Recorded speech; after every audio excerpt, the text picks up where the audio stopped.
So yun guys, bumili tayo ng buko juice for our visitor and sa amin na rin kasi yan.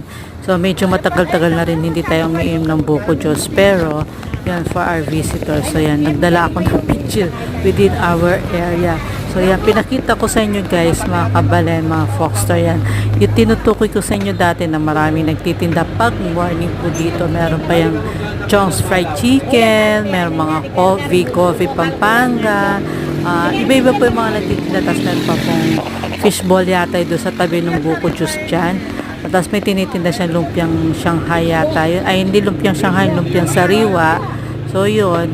Anyway mga kabalen, mga Foxter. Yan lang guys. So road to 195 po tayo guys mga kabalen. Please don't forget to follow, like, and subscribe. Stay healthy and stay safe. God bless us all. Ayan, hindi pa mo didi na nasukal.